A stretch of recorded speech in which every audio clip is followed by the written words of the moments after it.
Historia cruceña. Sus logros, sus luchas, sus personajes, su historia. Un programa para reflejar el ejemplo de hombría, heroísmo y patriotismo de generaciones de ciudadanos y gobernantes que lucharon por la libertad de Santa Cruz. Historia cruceña, la serie televisiva que describe la historia regional.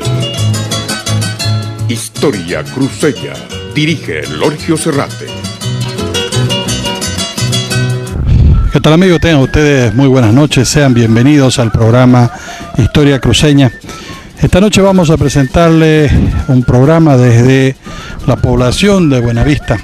Y para ello vamos a conocer a sus autoridades, vamos a conocer el pueblo, vamos a conocer su historia, sus lugares turísticos, en fin, todo lo que conlleva esta hermosa población.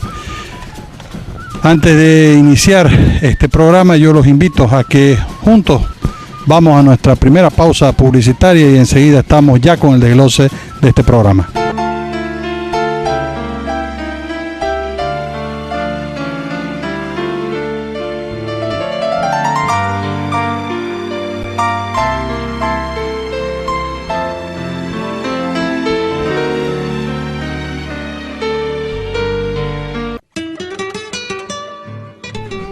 Agripac para su producto Priori Extra. Con mucha lluvia o poca lluvia, funciona en roya y enfermedades de fin de ciclo. Sanidad total. Con el apoyo en campo de Radar Centinela. Es un producto original. Ubíquenos en calle Libertad número 686 o al teléfono 334-1012.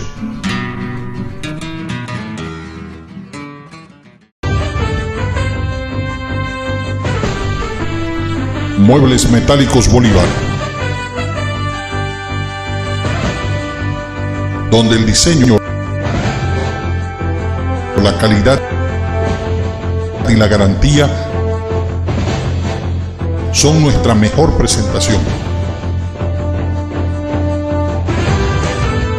Ubíquenos en Avenida Paraguay 3305 o al teléfono 347-2750.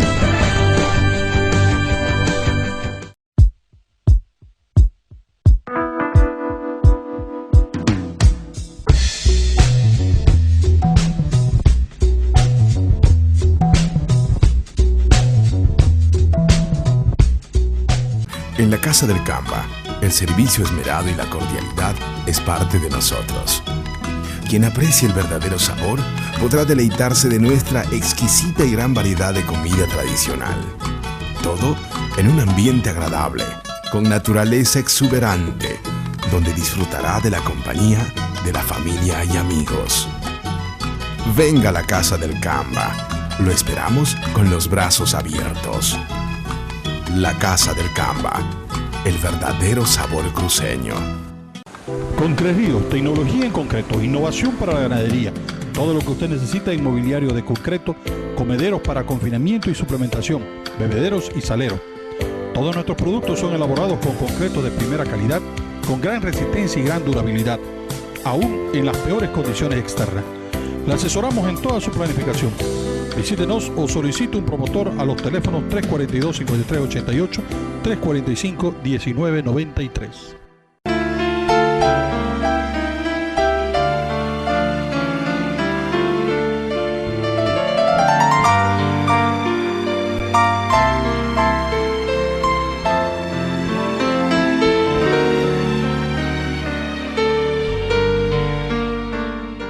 Y antes de iniciar el programa de esta noche, lo invito a que vayamos a nuestro primer sector dentro del programa. Se llama Nuestros Personajes. Y en Nuestros Personajes nosotros traemos de recuerdo a importantes personalidades que en el periodo de vida que le tocó vivir en Santa Cruz, su actuación fue fundamental para cimentar lo que hoy por hoy es Santa Cruz a nivel nacional. Yo le invito a que vayamos a este espacio denominado Nuestros Personajes.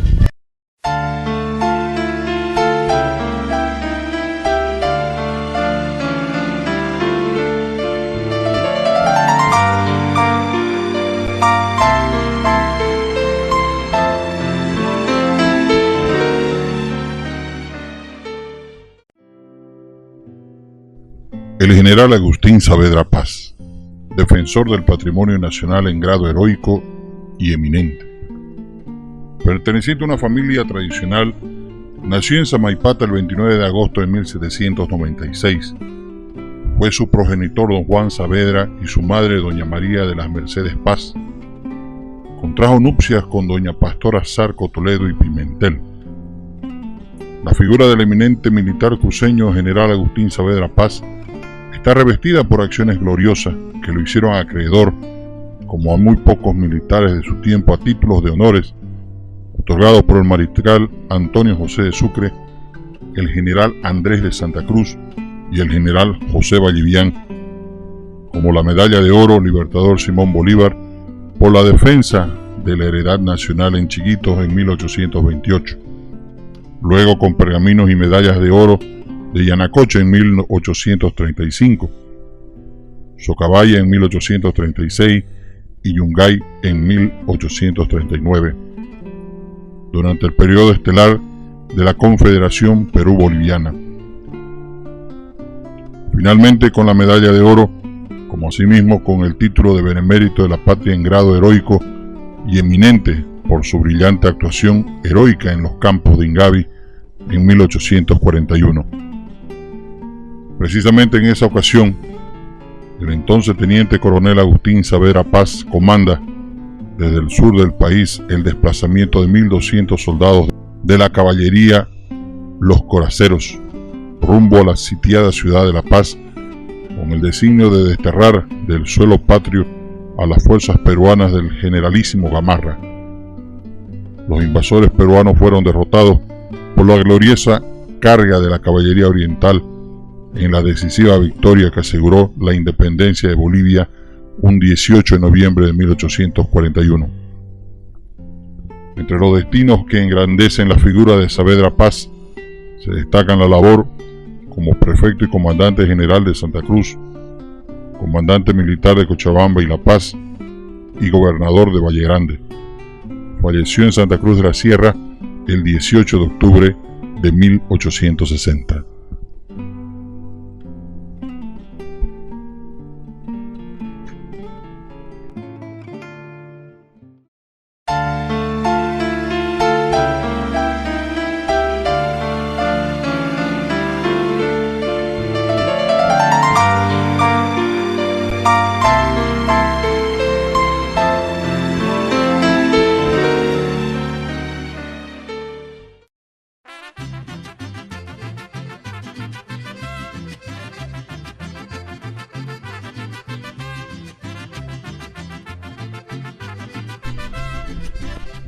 Hay metas que cuando uno se propone y trabaja con tesón, se llega a conseguir.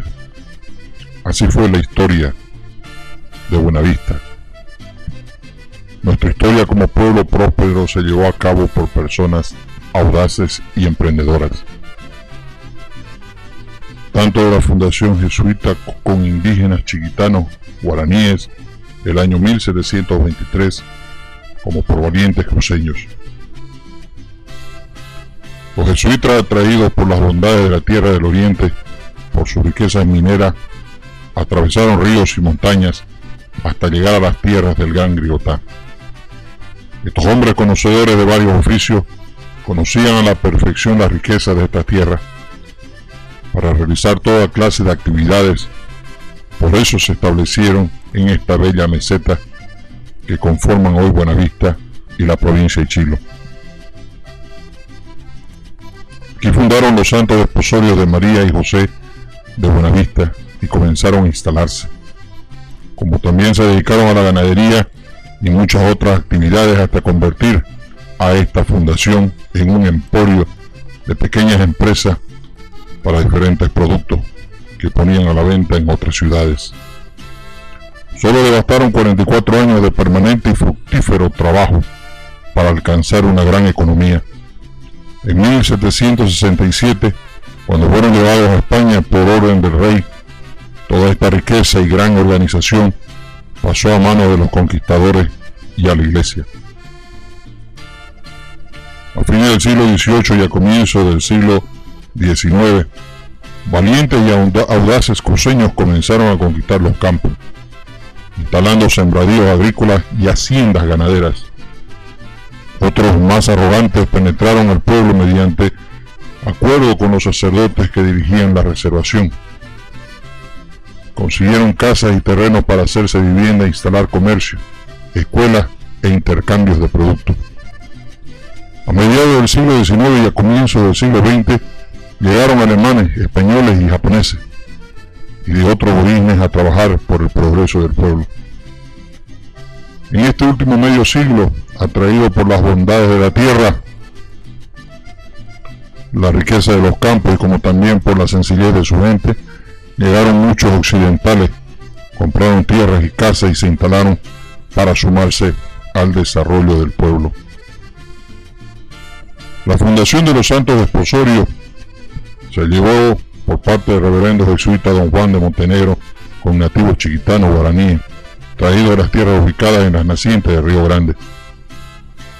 Estableció una comunidad en Azusaquí en 1694. Después de varios años, el padre José Casas, con los mismos originarios, en 1723, fundó definitivamente el pueblo sobre la colina, a la que le puso el nombre de los Santos Desposorios de María y José de Buenavista.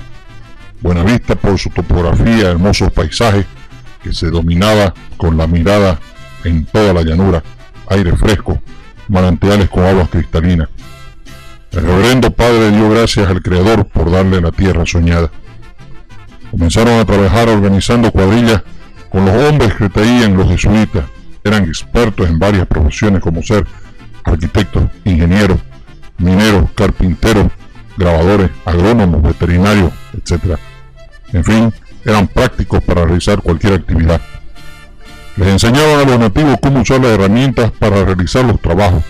Unos hacían la limpieza del terreno para hacer adobe y cortar madera, para construir primeramente la torre que serviría de campanario y de puestos de vigilancia. El centinela o vigilante se encargaba de controlar las salidas y entradas de la misión, por si escapaban los indios, como también para verificar si vendrían tribus invasoras. Se construyeron casas para los indios y viviendas para los padres. Otro grupo era encargado de buscar alimento y preparar los terrenos para la siembra de arroz, maíz, yuca, plátano, frijol, caña y otros. Una cuadrilla se encargaba de la nivelación del terreno de la colina para la construcción de la iglesia y preparaba la madera. Estos trabajos estaban bajo la dirección de un sacerdote jesuita que enseñaba a realizar a la perfección las cosas que tenían que hacer: coleccionar la madera, clase, grosor y tamaño. Esta se la traía hasta la obra, tirada con sogas o lianas por los indios, que ayudados por rodillos llegaban a destino. Así pudieron construir todo lo propuesto. También pusieron énfasis en la cría de ganado vacuno, caballar, porcino, aves. Tuvieron un emporio de pequeñas empresas donde fabricaban muchos productos que eran llevados a Sucre, Potosí y a Lima, Perú. Durante la liberación de la colina notaron que esta tierra removida tenía saldos de minerales auríferos, como también plata blanca. Formaron una cuadrilla indígena bajo la dirección de un misionero experto en minas. Le enseñaron a hacer el lavado de la tierra para extraer el oro y la plata blanca. Con el oro que sacaron hicieron el cáliz, el cual adornaron con piedras y perlas preciosas. Hoy se encuentra en el Museo de la Catedral. También se difundieron otros objetos de gran valor: los canutos de plata del palio y la cruz alta, además con aleaciones de otros minerales. Fundieron las campanas bajo la dirección de un misionero de nombre Soto. Fue grande el poderío económico que adquirieron. Tenían 126,000 cabezas de ganado vacuno. El día de su extrañamiento por el rey de España, el año 1767, quedando esta riqueza en manos de los conquistadores y la iglesia, que debido a su mala administración vio venir la decadencia hasta desaparecer.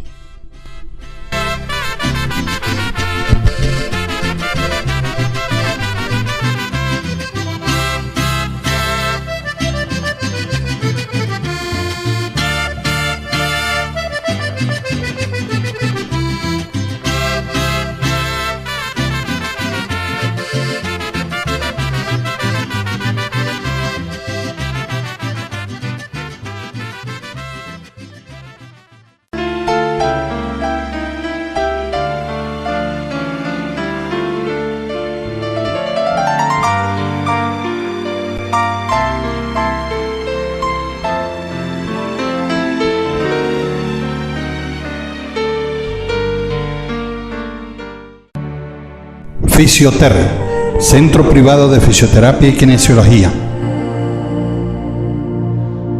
Atiende dolores musculares, ciática, lumbalgia. Se trabaja con niños especiales. Consultas al teléfono 756-60-464.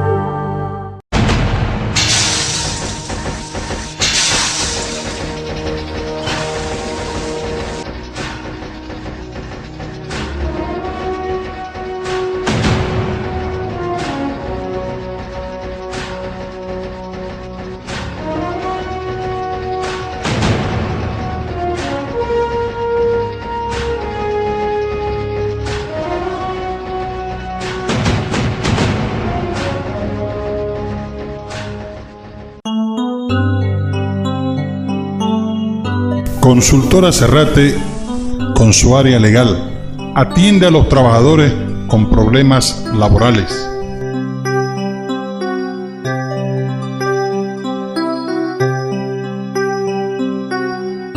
Lo despidieron y no le pagaron su liquidación, y no respetaron sus derechos laborales.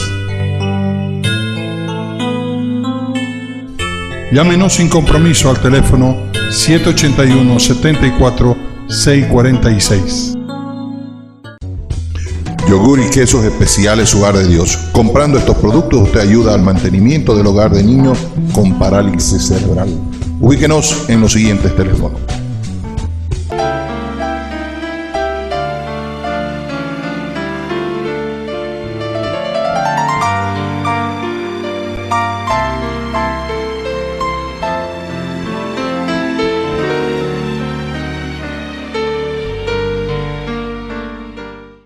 Casto, agradecerte por estar en nuestro programa.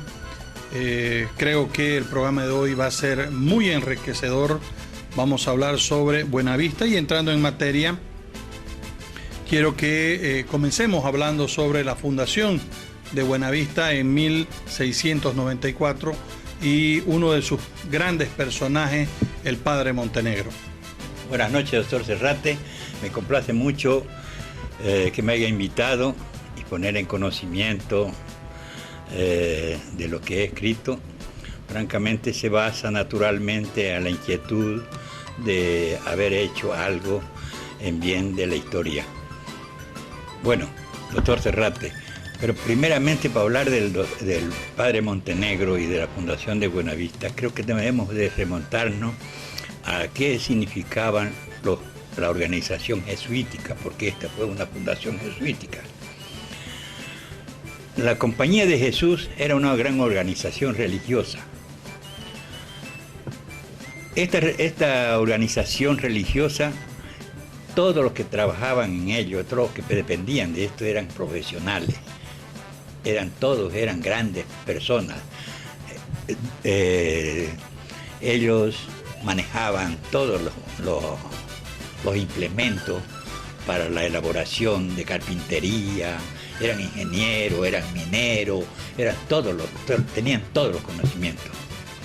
Entonces, estos fueron designados, especialmente un grupo, fueron designados cuando llegaron acá a Bolivia, porque estos fueron repartidos en varias partes del mundo, especialmente en América Norte, Centro y Sudamérica.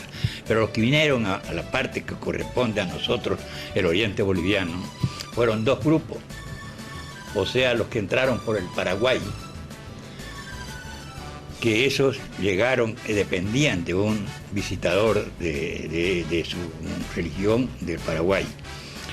Y llegaron a la Chiquitania, fundaron 11 pueblos.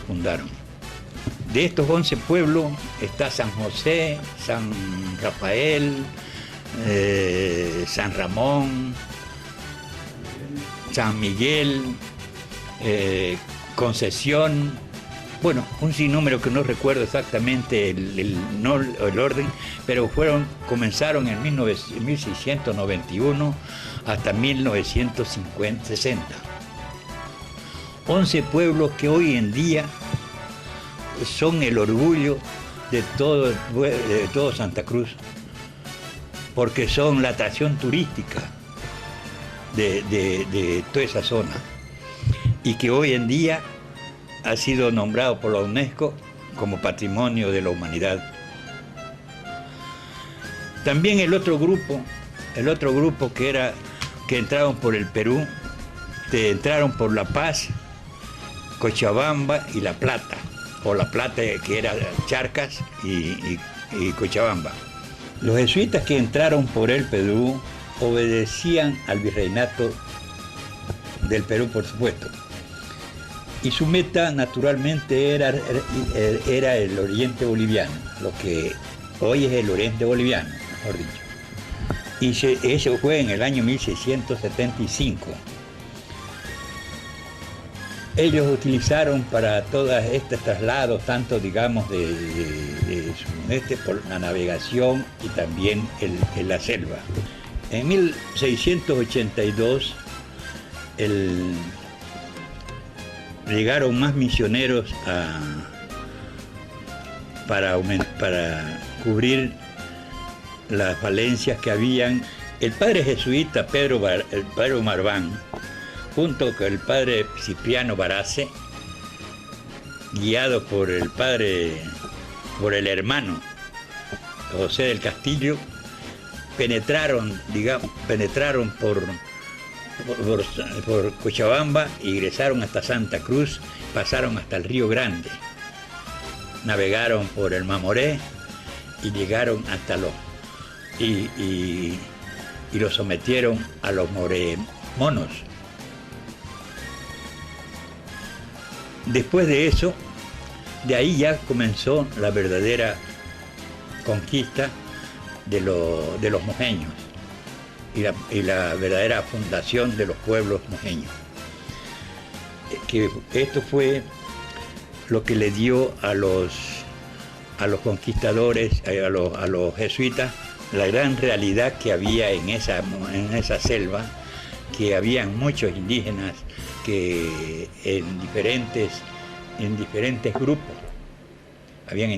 grupos, y ellos llegaron a fundar en ese entonces, tras el primero Trinidad, Loreto, San Ignacio de Mojo, bueno, un sinnúmero de pueblos, son 19 pueblos que fundaron en esta zona que comprendía, digamos que ahora se puede decir, era la Amazonía boliviana. Como todas las misiones jesuíticas de aquel entonces, los caminos se hacían a machete y eran pequeñas sendas, llenos de peligros, no solamente de los animales salvajes que vivían por aquel entonces en nuestras selvas cruceñas, sino que también existían los indígenas que al ver que invadían su territorio reaccionaban ante ello. Es así que Buenavista tuvo una traslación. Buenavista no se fundó donde hoy por hoy la conocemos y se dio en 1723, y es sobre esto que queremos que nos comentes, Casto, todos los elementos que conllevó a esta traslación hasta llegar a donde hoy conocemos a Buenavista. El padre Juan de Montenegro fue encomendado para fundar un pueblo que sea el intermedio o el nexo entre los dos pueblos, o sea, los mojeños y Santa Cruz. Entonces, al ser encomendado para formar ese pueblo, se vino desde Cochabamba, llegó a Santa Cruz a pedir ayuda para conseguir la gente que le pueda, para continuar con esa empresa que se me ha impuesto. Entonces, llegó a juntar sobre el Río Grande, encontró a los chiquitanos y guaraníes, unos que llegaron también, y juntaron 50 personas.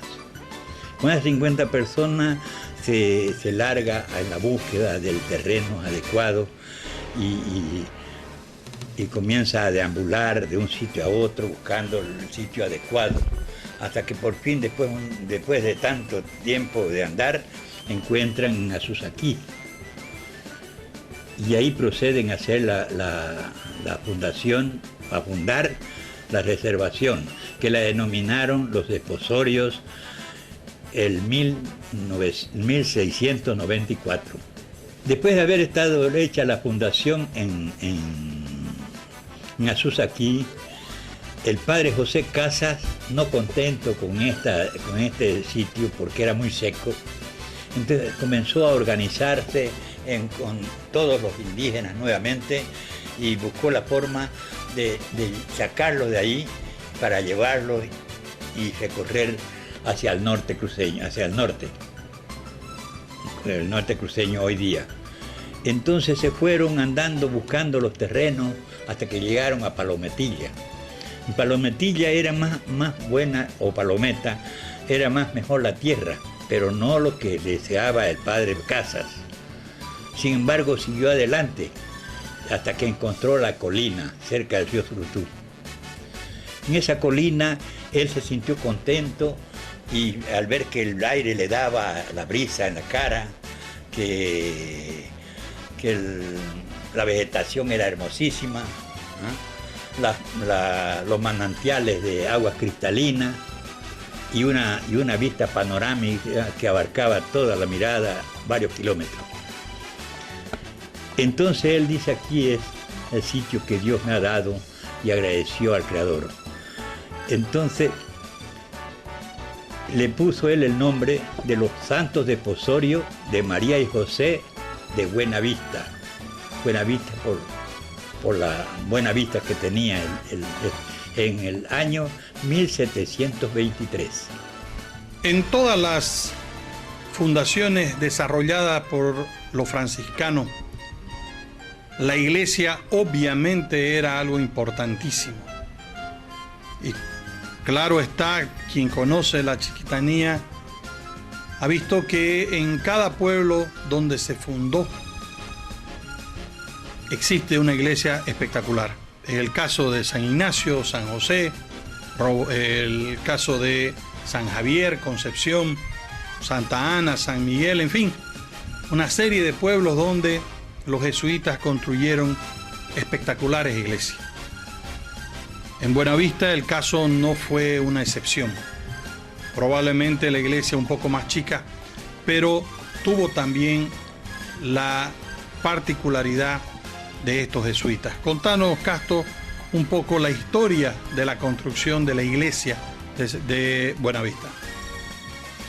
Le escribió al padre Pedro Smith en San Javier si podía proporcionarle los planos para hacer la nueva iglesia, o la iglesia de Buenavista.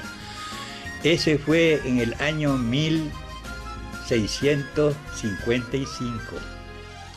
El año 1657 sabemos que se lo hizo llegar al padre para hacer la construcción.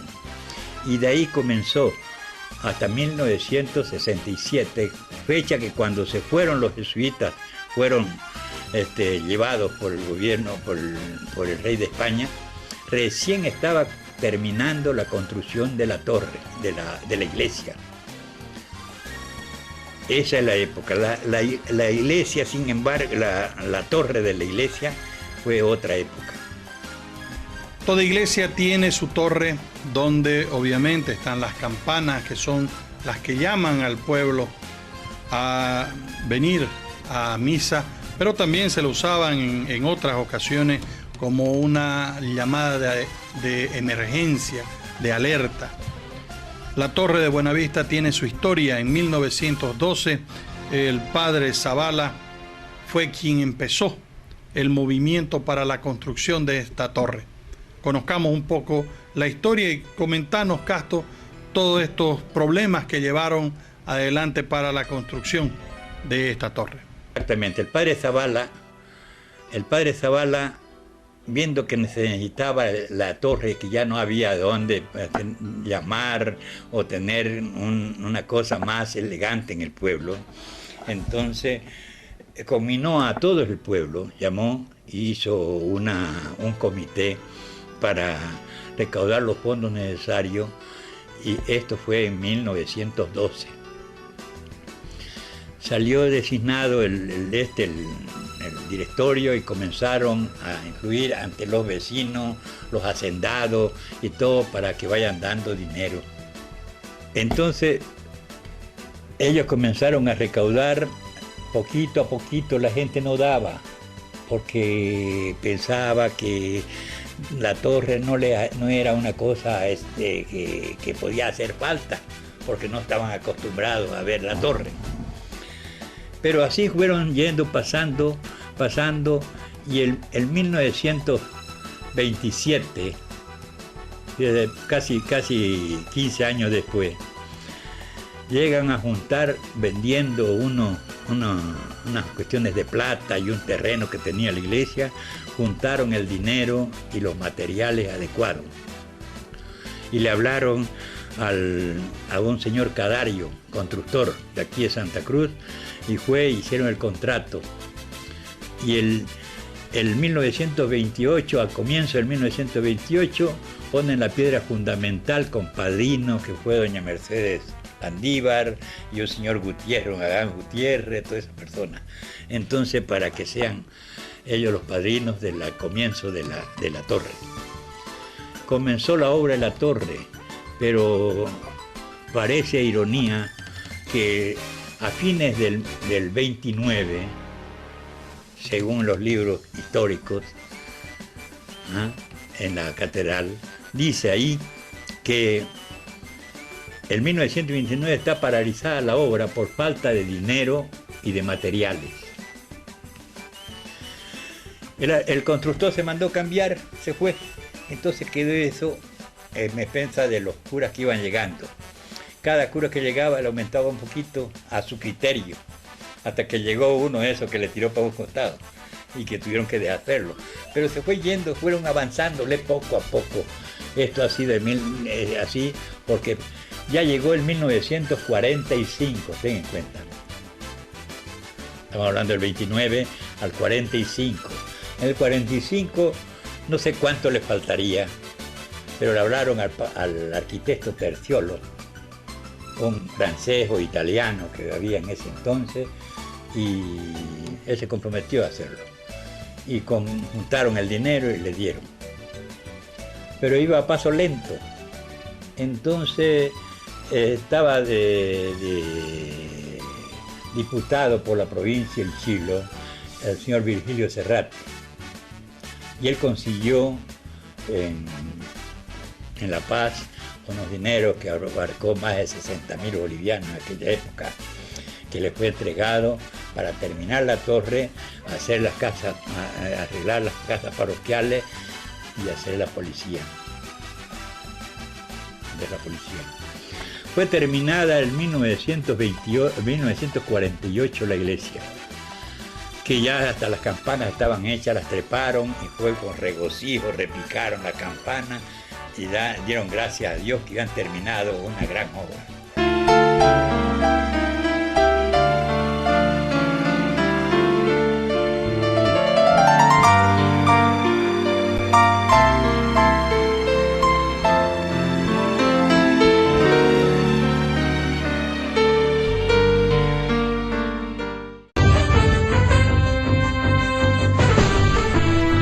Muebles Metálicos Bolívar, donde el diseño, la calidad y la garantía son nuestra mejor presentación. Ubíquenos en Avenida Paraguay 3305 o al teléfono 347-2750.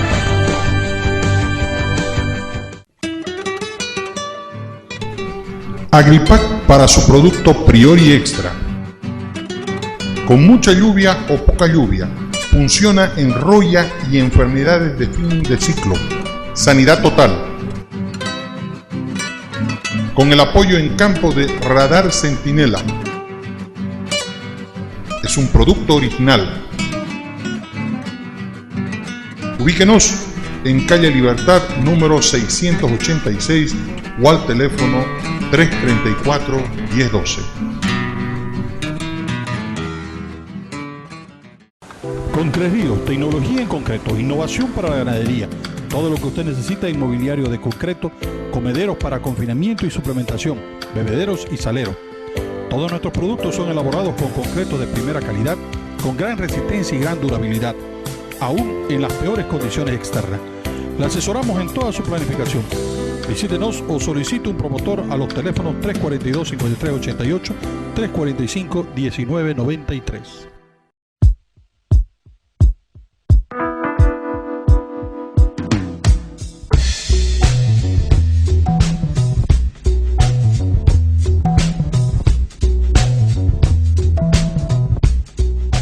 En la Casa del Camba, el servicio esmerado y la cordialidad es parte de nosotros.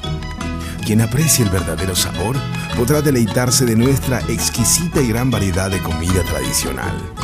Todo en un ambiente agradable, con naturaleza exuberante, donde disfrutará de la compañía de la familia y amigos. Venga a la Casa del Camba. Lo esperamos con los brazos abiertos. La Casa del Camba, el verdadero sabor cruceño.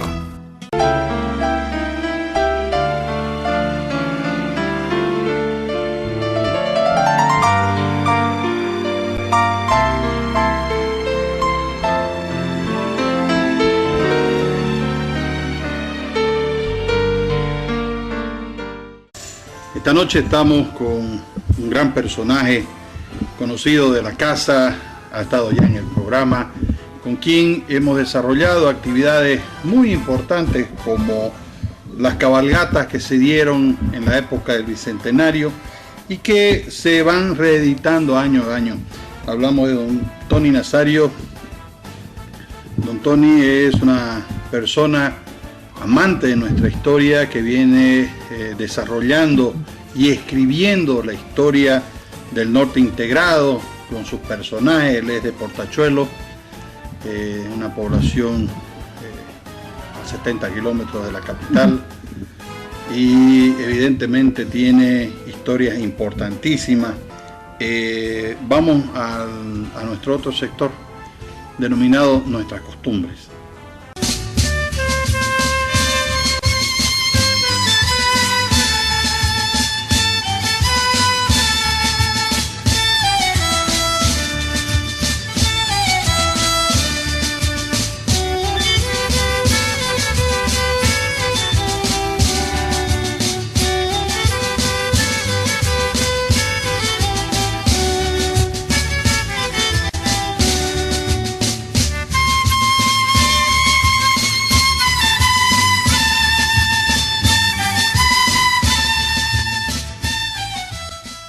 De las costumbres, bueno, nosotros hemos heredado las costumbres, ¿no? Ya el juego de la cebollita, que el juego de la tuja a esconderse, que el juego del topo.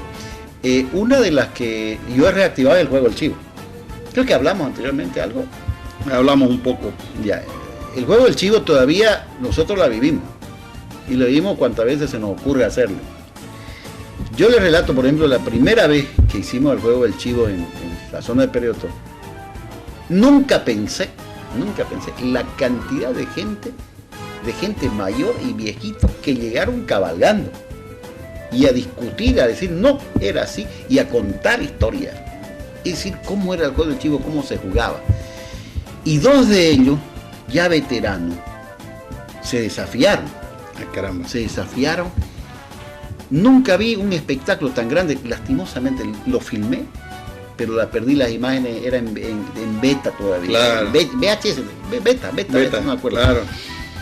Y se arman los señores, se jalan a ambos lados, se volcaron caballo y todo. O sea, se los tiraron los caballos encima y ellos salieron así. O sea, una fuerza increíble de gente. Y ahí afloran, por ejemplo, en el juego del chivo, un montón de anécdotas. Narraba uno, por ejemplo, por qué el río Moreno se llama Moreno. Y dice que una tarde en la zona de Pelotón jugaron al chivo, venían de varios lugares, y allá hay zona de barranca. Ya amanecía, comenzaba a aclarar, y no se dejaba ni un grupo ni el otro.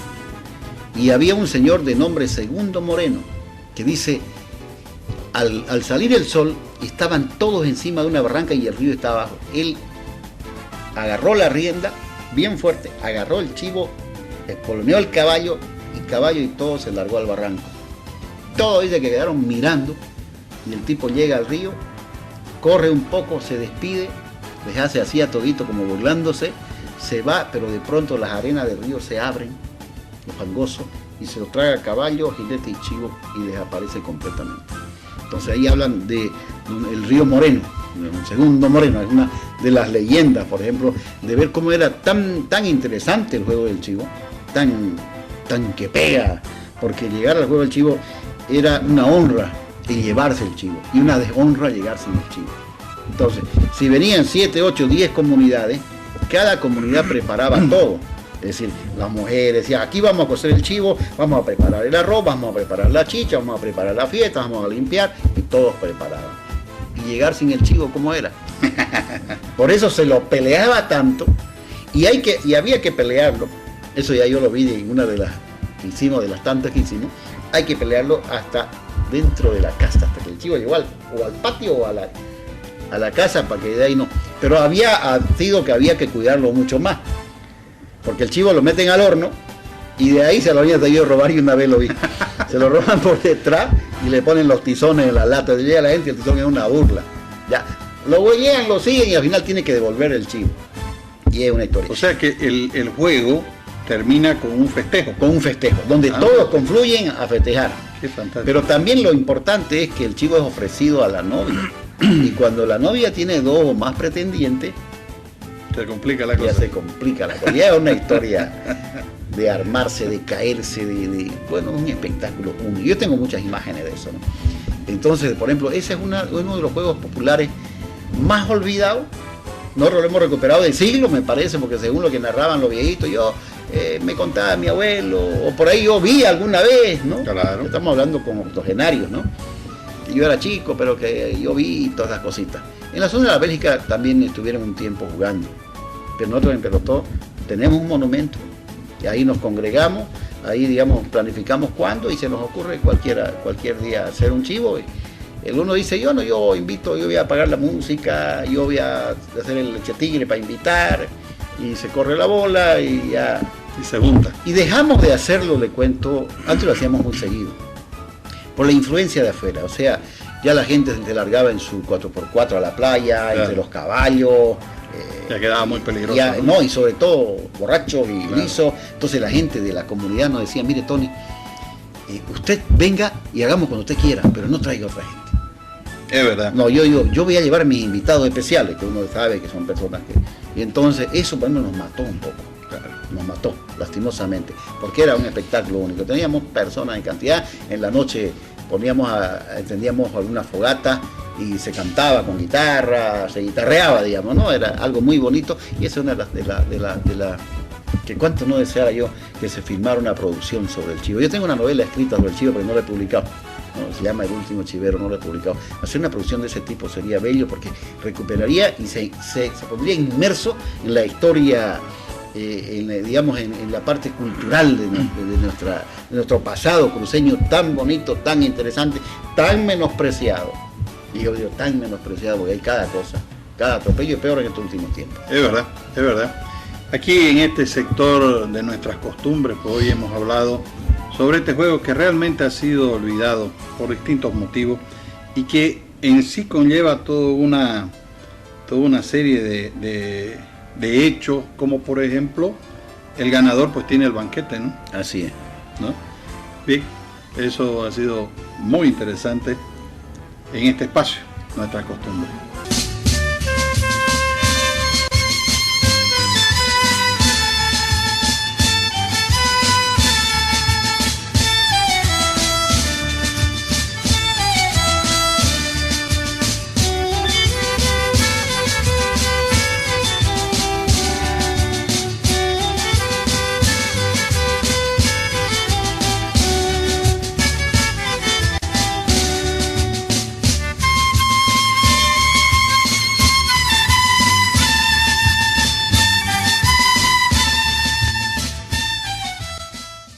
Bien, don Tony, y después de haber hablado sobre este juego popular, sobre el chivo, vamos a hablar sobre esas vivencias que se tenían en antaño y que sirvieron para cimentar al cruceño de hoy.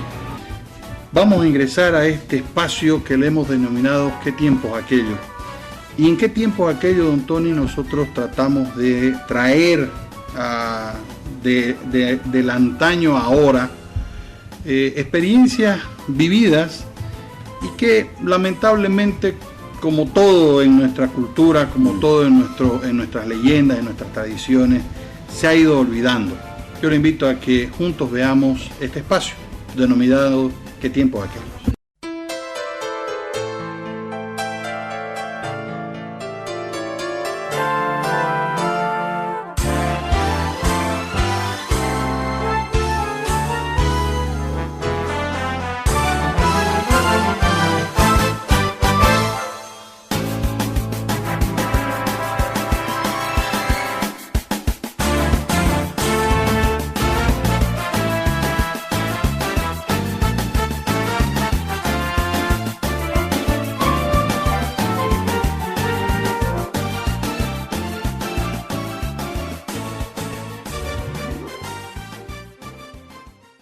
Si algo hay que valorar, si algo hay que valorar en la historia y en lo que en la misión en que estamos nosotros, es mostrar esos tiempos, escarbando el pasado en una parte.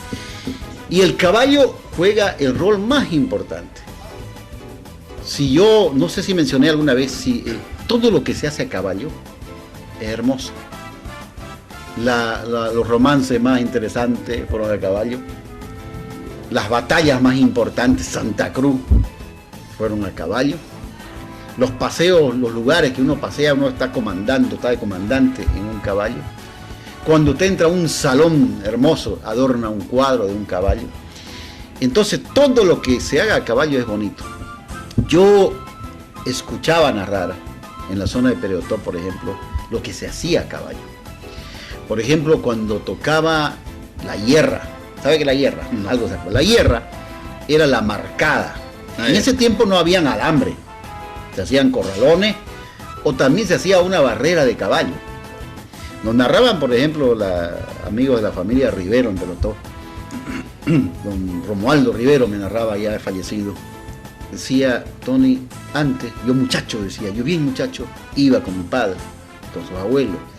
Se juntaban todos los jinetes de la zona, veían la cantidad de ganado a quien le correspondía, se juntaban y comenzaban a acercarlo como esta mesa redonda, cabeza con cola los caballos. Y los más buenos entraban, lazaban, tumbaban y quemaban, marcaban y marcaban. Se terminaba, digamos, ya de este ganadero, digamos, y era una fiesta y todo, y se iban a otro lado. Entonces, ahí, por ejemplo, se demostraba, dice, cómo era el jinete, cómo era el tema tan bonito de lo que narraban de los caballos. Me tocó vivir posteriormente en el mismo sistema la cosecha de arroz. Que cuando ya estaban maduros del compadre, todos se iban a cosecharle al compadre. Y después al del otro. Y hay un lugar que en Pereotó que se llama el Picacho, donde se juntaban a las carreras de caballo. Eso sí, ahí se vivían las pascanas. Se venían de todas partes, se iban del Sidral, se iban de Santa Cruz, y todos se concentraban en carretones. Me explicaba un viejito, mire, en esta parte llegaba tales familias, se los daba aquí, en esta otra parte, otra. Se juntaban, ahí se ponían a jugar cartas, dados, hasta que llegaba la hora de las carreras de caballo, y ahí había mucho la habilidad de los jinetes. Esto de la habilidad de los jinetes no es de ahora, Sí. ¿no? En la habilidad de los jinetes había había gente que se largaba del caballo previo a la llegada, cuando veía que estaba un poco ahí, para alivianar el caballo y ganar, se golpeaba, pero entraba el caballo. Viajes larguísimos, imagínense los viajes al Beni nomás en carretones, como se podía. Pero si se decía que de Buenavista o de Portachuelo a Santa Cruz en carretón, no a caballo, en carretón, eran travesías de 20 días. Depende. Dependiendo de cómo estaba el camino, de los ríos. Generalmente de los ríos, ¿no? Se tardaba una semana. había gente, y eso me contaba hasta no hace mucho, que salían de Portachuelo 5 de la mañana y estaban llegando a las 6 y a las 5 de la tarde a Santa Cruz. ¿Y cómo lo hacían? Caballos andadores y sin parar, ya, comida hecha. Pero no en carretón. No en carretones, solo a caballo. Comida hecha. Y bueno, ya no había más que descansar, a comer una media siestinga y seguir. Sí. Y llegaban, ¿no? A caballo es más rápido. Sí, es más rápido. Y depende de la ruta. El conocedor de ruta rápido llega. Nosotros, por ejemplo, podíamos llegar aquí en día y medio. Pero lo hacemos en 3 y medio. Bueno, vamos en otro son. Y vamos en otro son. No vamos en apuro, no vamos a explotar caballo, vamos directamente a pasear, a conocer los lugares, a compartir con la gente de las comunidades y todo eso. Y después de haber conocido este relato sobre los caballos, evidentemente los caballos han estado, fueron muy cotizados en su tiempo y hoy por hoy han desaparecido. Sí. Ya nadie cría caballos. Los autos, las cuadratragas ahora, las motos, pues han desplazado, ¿no? a estos animales que sin lugar a dudas fueron importantes. Y como usted dijo, las grandes hazañas en todo el departamento pues se las ha hecho a caballo, ¿no? Sean estas hazañas bélicas, las grandes expediciones que se hacían, ¿no? Sin lugar a dudas fueron importantes.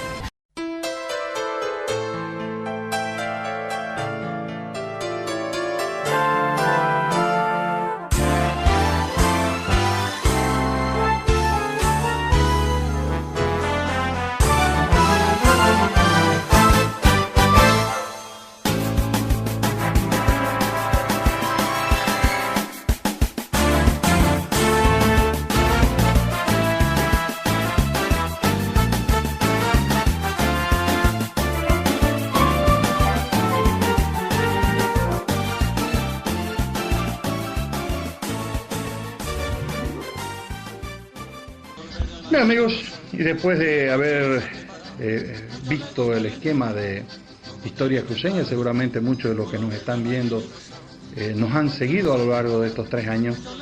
Nosotros les quedamos eternamente agradecidos por la fidelidad al programa y también agradecidos al Canal 21 por abrirnos sus puertas para continuar con este proyecto de Consultora Serrate, que es importante, Historia Cruceña.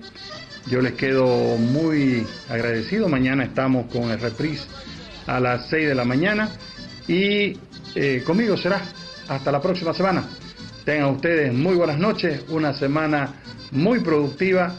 Que Dios los bendiga. Muchas gracias.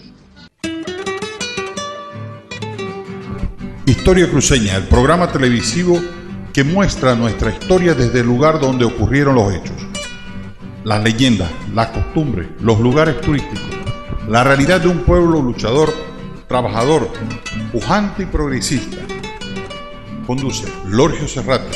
Véanos todos los sábados a las 21 horas aquí por Canal 21, Solo Noticias, y por cable en los siguientes canales.